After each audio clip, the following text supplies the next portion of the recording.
vous devez faire faim. Oui, c'est pas mal ça.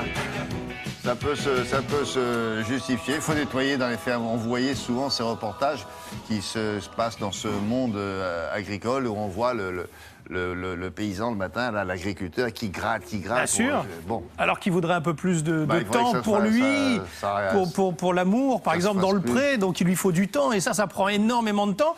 Et ce qui est assez rigolo, c'est de voir qu'effectivement, la technologie, c'est pas uniquement réservé aux citadins, mais que bien entendu, les agriculteurs s'en servent énormément au sein de leurs tracteurs, par exemple. Ils ont souvent beaucoup de technologies embarquées. Là, c'est pour leur faire gagner du temps. C'est vrai que nettoyer une étable qui est assez longue, c'est vraiment très contraignant. Vous avez de nombreuses bêtes, je ne sais pas, une cinquantaine, vous imaginez. Surtout qu'il faut le faire plusieurs fois par jour. Alors là, ce sont 4 dessinateurs et ingénieurs qui ont pensé à un robot avec 2 bras et qui va tout simplement, le robot, pousser jusqu'à l'extérieur de l'étable tout le lisier accumulé tout au long entre les 2, on va dire, ramassages.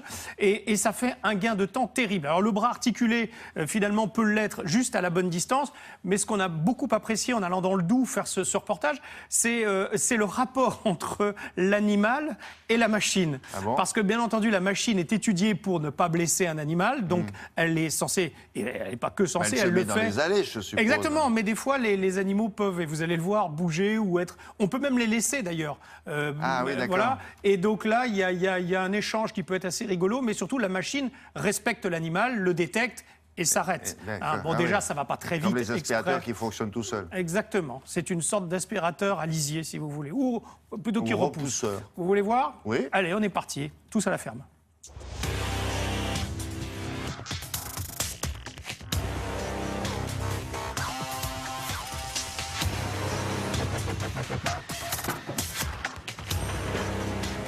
Auparavant, l'agriculteur passait environ une demi-heure à 1 heure à racler un couloir. Aujourd'hui, avec le robot qui est programmable, donc tout est fait de manière automatique, il n'y a plus d'intervention de l'homme sur la partie raclage de l'étable.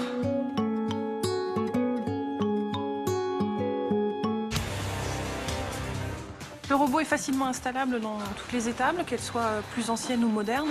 De par sa simplicité du génie civil, on a juste une simple rainure dans le sol, donc on n'a plus de limite sur la longueur des couloirs.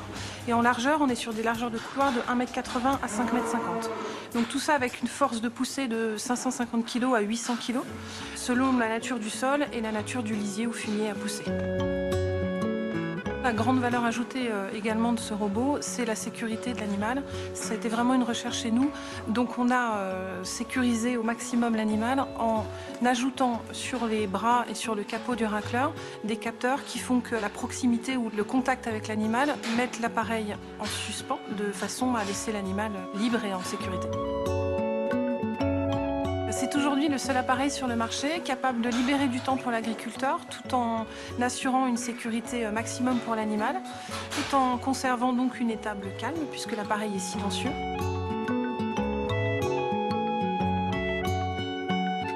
Le robot est équipé de batteries dernière génération, ce qui permet une économie d'énergie de 800 € par an comparé à un raclage traditionnel. Donc là, vous rechargez et il peut le faire, vous pouvez le programmer, il peut le faire 4 fois par jour si vous voulez pendant votre absence. Est-ce qu'on peut, il y a différents modèles parce que oui, là, alors non, les bras sont réglables de 2,50 m à 5,50 m. Selon l'allée.